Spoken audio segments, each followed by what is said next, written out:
Te saludo nuevamente, estamos con Julieta Gavirondo. Ella es periodista, es docente y también integrante del Observatorio de Religiones de la Universidad Nacional de Rosario. Voy a formular nuevamente la pregunta porque por allí se cortó la parte anterior. Francisco está más relacionado a lo sentimental, a lo visceral. La religión en sí está más relacionada a lo sentimental, a lo visceral.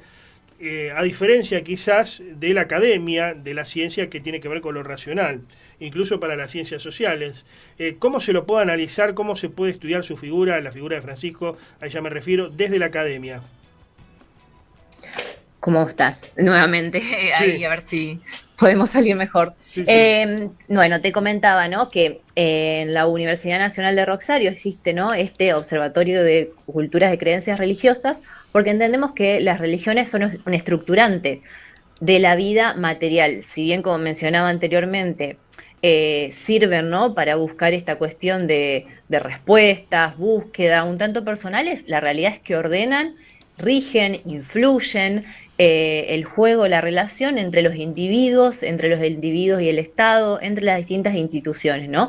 Y en ese sentido se entiende que forma parte, ¿no? Las religiones del universo de estudio de las ciencias sociales.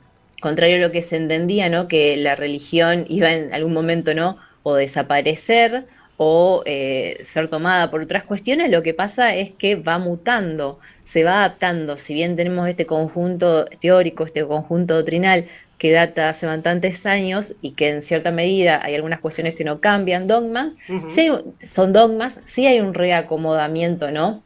Del juego, ¿no? Y en ese sentido, obviamente, como bien lo mencionabas, Francisco ha sido importante tanto para la institución católica como para otros procesos y otros actores que dialogan constantemente con ella. Ujú. Bueno, vos justamente hablabas de la doctrina, algo que tiene que ver con la tradición, que tiene que ver con lo que hay que conservar en una religión, ¿no?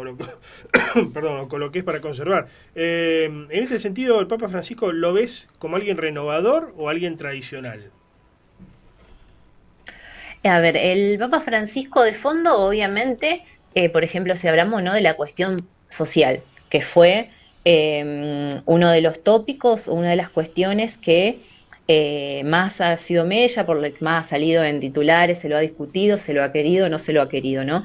La Iglesia tiene, ¿no? Su doctrina social de la Iglesia que rige las cuestiones en relación a los vínculos entre el capital, el trabajo, la sociedad, sobre todo fue compilándose luego de la revolución industrial con los consiguientes problemas sociales y demás.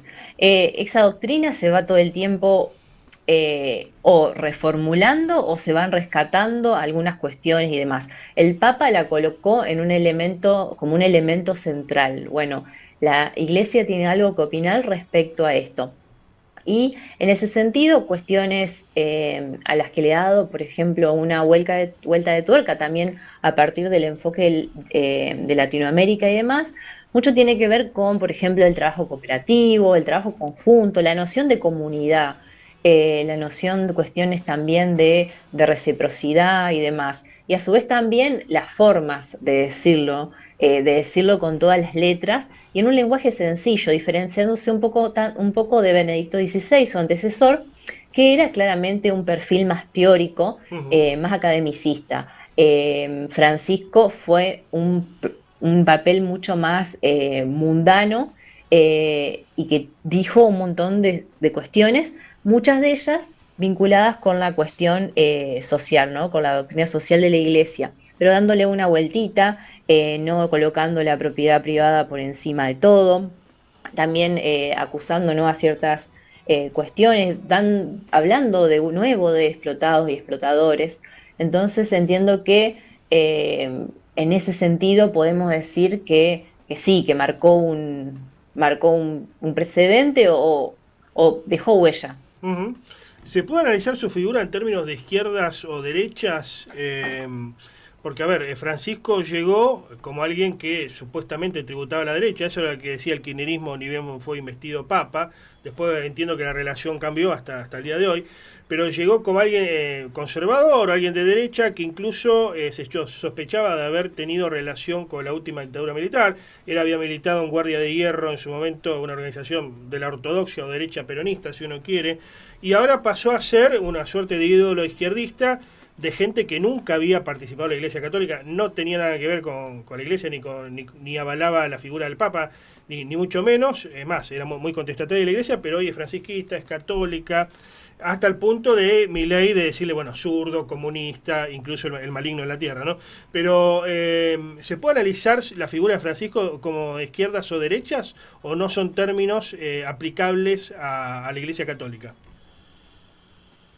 No son términos aplicables al interior. Sí podemos mencionar que él sí se ha colocado, o sea, la realidad, como un referente de ciertas posturas humanistas, si le podemos dar ese término, y sobre todo más allá de lo nacional, en un contexto de las crecientes derechas a nivel internacional en distintas partes del mundo. Creo que Francisco se transformó, ¿no?, ante la ausencia de líderes en estos sectores, que si vos querés ponerle centro-izquierda, ante la ausencia de líderes... Progresistas, digamos, sectores progresistas. Sí, ante la ausencia de ciertas figuras más destacadas que supieran aglutinar a esos enfoques, Francisco ha aparecido, ¿no? Apareció como ese referente y tendiendo puentes al interior de la Iglesia Católica, porque también estos sectores que, pongámosle, conservadores, renovadores, que nunca son totalmente blancos o negros, ¿no? Sino que la Iglesia, contrario a lo que se entiende, de que pueda parecer una institución monolítica, jerárquica y demás, que obviamente lo es, porque bueno, el Papa, es una institución, etcétera. Adentro de esa institución hay una serie de constelaciones, de actores, que todo el tiempo están pujando para definir qué es lo católico, qué es lo verdaderamente católico. Y el Papa supo dialogar con esos sectores y supo escuchar a determinadas voces que por ahí estaban un poco en los márgenes. Obviamente eso también trajo oposición, y ese diálogo se extendió a sectores por fuera de la Iglesia y a otras religiones. Hoy en Buenos Aires se celebró, porque se entendía que Francisco así lo hubiese querido, una celebración interreligiosa. No solamente las tradicionales misas que se vienen celebrando desde ayer, en Buenos Aires, en Capital, en Flores, y en otras partes del país. Acá también en Rosario hubo una misa presidida por el arzobispo, sino que también se realizó una celebración interreligiosa, porque se entiende que se hubiese querido Francisco en esta cuestión que yo mencionaba de diálogo. Creo que unas palabras que por ahí nos tienen que quedar sería liderazgo, humanismo, diálogo, fronteras y demás. Perdón, en este afán humanista debe entenderse esa apertura hacia sectores con los que habitualmente no tenía relación el catolicismo y eran muy criticados, por ejemplo, diversidad sexual, por ejemplo, temas como el aborto. En esta cuestión que yo mencionaba, ¿no?, de que al interior de la Iglesia hay distintos grupos, algunos con menor, otros con mayor poder, sí, tenemos, por ejemplo, vos lo habías mencionado al principio, en Argentina tenemos Católicas por el Derecho a Decidir.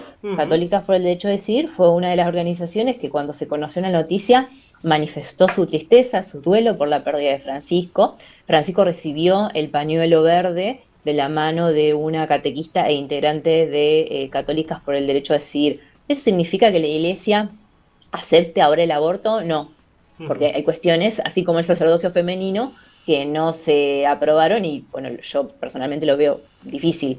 Pero quiere decir que en esta cuestión del diálogo se entiende que la Iglesia no tenía que dejar de recibir, por ejemplo, a personas que estén a favor del aborto y sean católicas, que existían ya de por sí. A ver, ocurren las dos cuestiones, ¿no? Simpatizantes que se pueden considerar agnósticas, ateas, militantes de determinadas cuestiones vinculadas a la diversidad, pero también al interior de la iglesia hay organizaciones o personas que se identifican como católicas y se identifican como feministas o parte de un colectivo vinculadas a las disidencias y demás. Entonces, bueno, en esta postura de Francisco de una iglesia abierta a todos, Ujú. en donde se supone que ya no hay un pase exclusivo, sino que todas las personas son hijos de Dios, también son hijos de Dios personas que defienden ciertas posturas respecto a la posibilidad de la mujer de decidir sobre su propio cuerpo.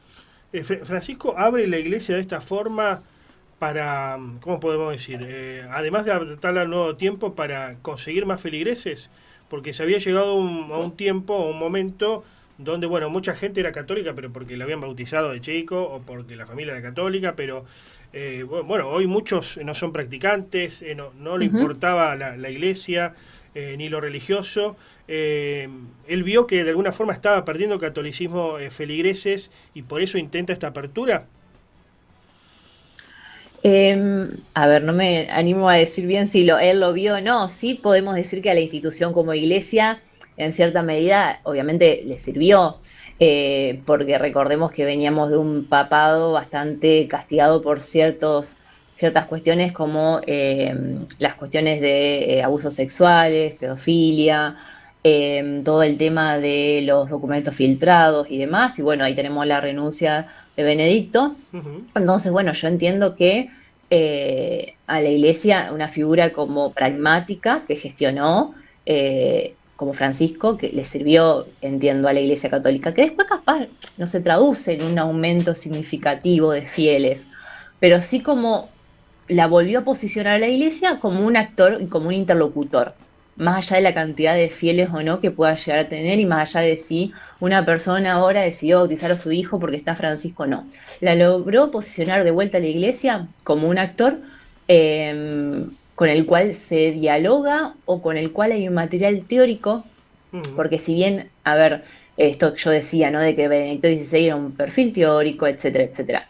Francisco también se encargó de dejar por escrito a través de encíclicas, que son documentos que los papas dan a conocer sobre su postura sobre distintas cuestiones, y él sacó encíclicas sobre la casa sobre el cuidado de la casa común. Por Ujú. eso también ahí tenemos un diálogo con los sectores vinculados al medio ambiente, el cuidado del medio ambiente y demás, y también dejó encíclicas sobre otros temas, sobre el prójimo y demás. Entonces, Ujú. bueno, ahí para matizar un poco esto que yo había dicho al principio, de que si bien no es un papa que viene muy de la academia, sino que tenía un trabajo de base, también se ha encargado de dejar ciertos materiales teóricos por los cuales se puede discutir y a los cuales se puede volver.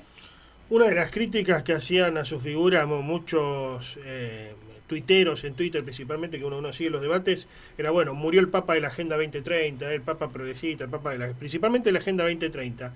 ¿Se puede decir que él adaptó algunos de los principios de la Agenda 2030 a su agenda? O esto es muy arriesgado?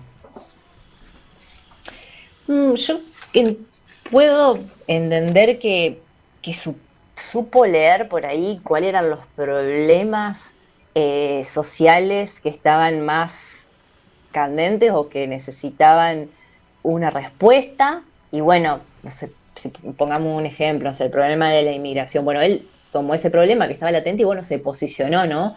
En el sentido de, bueno, de la no exclusión de las personas, de esta iglesia para todos y demás. Y vuelvo a lo que dijo al principio, sí, se transformó en un referente y que hay que ver de acá en más, bueno, quién toma ese papel y quién toma ese liderazgo, ¿no? Finalmente, y sin robarte más tiempo, porque sabemos que tenés otra entrevista, estás muy solicitada por estas horas, bueno, y es lógico, No hay estudiás problema, este gracias. tema. Eh, ¿Qué es lo que viene ahora? Viene un momento más conservador, de reacción, inclusive luego de que Francisco intentara hacer cambios, hasta si uno quiere radicales, al interior de la iglesia. Viene un momento más conservador, tradicionalista al estilo Ratzinger. Viene un momento más conservador, tradicionalista al estilo Juan Pablo II. O ni conservador ni tradicionalista y sigue algo parecido a lo de Francisco. A ver, viste que andan circulando distintos nombres. Yo creo que por ahí es muy apresurado ver si tal vez, bueno, sí es muy como optimista pensar que podría haber otro papa latinoamericano. Tal vez eso está medio difícil. Ajá, Pero bueno, en esa cuestión lo que podemos tomar es que de la cantidad de cardenales que están en posibilidad de votar, ¿sí? Porque el colegio de cardinalicio está integrado por más de 250 personas, pero los que votan son los menores de 80 años. Si bien si podés tener más de 80 años puedes ser electo. El 80% de esas personas que están en posibilidad de votar fueron nombradas por Francisco, porque el Papa es el que nombra a los cardenales. Entonces, bueno, podemos, no sé, entender que de base no serían personas tan ajenas a su pensamiento. Hay que ver después cuáles van a ser, por ejemplo, si se elige continuar con una línea como la de Francisco, bueno, hay que ver cuáles van a ser las formas, ¿sí? Y hasta qué punto se van a seguir tensionando ciertas cuestiones. Yo creo que él un poco dejó las cosas ahí como arregladas. Hay que ver después qué pasa al interior del debate, del conclave, cuando se reúna luego de que él eh, sea enterrado. bien. Muchas gracias por este contacto, Julieta. No, no, muchas gracias a vos. Saludos. Adiós.